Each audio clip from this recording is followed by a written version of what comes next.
हरे कृष्णा, राधे राधे। दोस्तों, रामायण में घास के एक तिनके का भी रहस्य है जो हर किसी को नहीं मालूम, क्योंकि आज तक हमने हमारे ग्रंथों को सिर्फ पढ़ा है, समझने की कोशिश नहीं की। तो चलिए इस कथा को आगे बढ़ाते हैं। रावण जब माँ सीता जी का हरण करके लंका ले गया, तब लंका में सीता जी वट वृक्ष के नीचे बैठकर चिंतन करने लगी। रावण बार बार आकर माँ सीता जी को धमकाता था, लेकिन माँ सीता जी कुछ भी नहीं बोलती थी। यहाँ तक कि रावण ने श्री राम जी के वेशभूषा में आकर माँ सीता जी को भ्रमित करने की कोशिश भी की, लेकिन फिर भी वह उसमें सफल नहीं हो सका।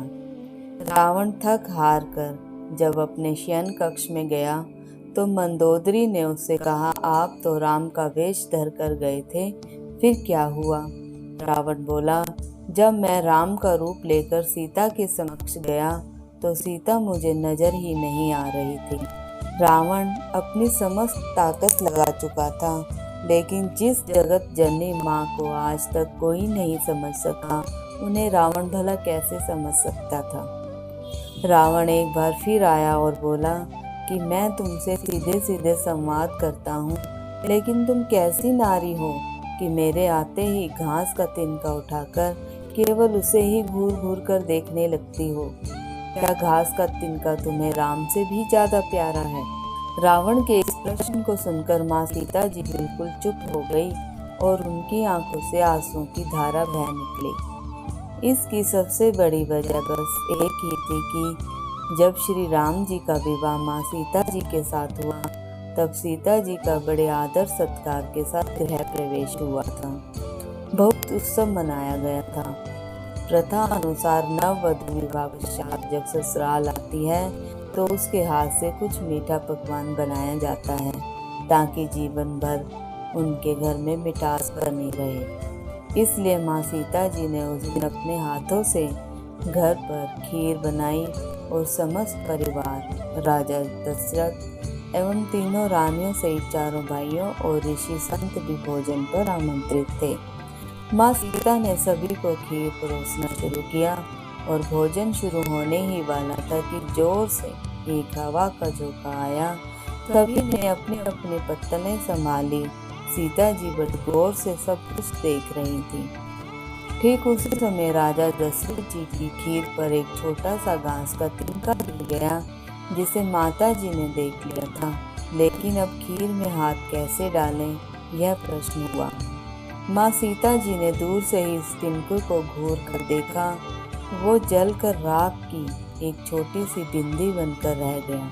सीता जी ने सोचा, अच्छा हुआ किसी ने नहीं देखा, लेकिन राजा दशरथ माँ सीता जी के चमत्कार को देख रहे थे। फिर भी दशरथ जी चुप रहे और अपने कक्ष में पहुंचकर माँ सीता जी को बुलवाया। फिर उन्होंने सीता जी से कहा कि मैंने आज भोजन के समय आपके चमत्कार को देख लिया था। आप साक्षात जगत जननी स्वरूपा हैं, लेकिन एक बात आप मेरी जरूर याद रखना कि आपने जिस नज़र से आज तक तिनके को देखा था, उस नज़र से आप अपने शत्रु को भी कभी मत देखना। इसलिए माँ सीता जी के सामने जब भी रावण आता था तो वो उस घास के तिनके को उठाकर राजा दशरथ की बात याद कर लेती थी। तृणधर ओट कहत वेदहि, सुमरी अवधपति परम स्नेही। यही है उस तिनके का भी रहस्य। इसलिए माता सीता जी चाहती तो रावण को उस जगह पर ही राख कर सकती थी, लेकिन राजा दशरथ जी को दिए वचन एवं भगवान श्री राम को रावण वध का श्रेय दिलाने हेतु वे हमेशा शांत रही।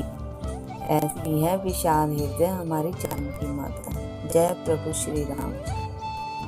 तो दोस्तों, आपको ये कथा कैसी लगी आप कमेंट बॉक्स में लिखकर ज़रूर बताएं और मेरे चैनल को और इस वीडियो को ज़्यादा से ज़्यादा शेयर करें। तो चलिए मेरे साथ महामंत्र का उच्चारण करें। हरे कृष्णा कृष्णा कृष्णा हरे हरे, हरे राम राम राम हरे हरे।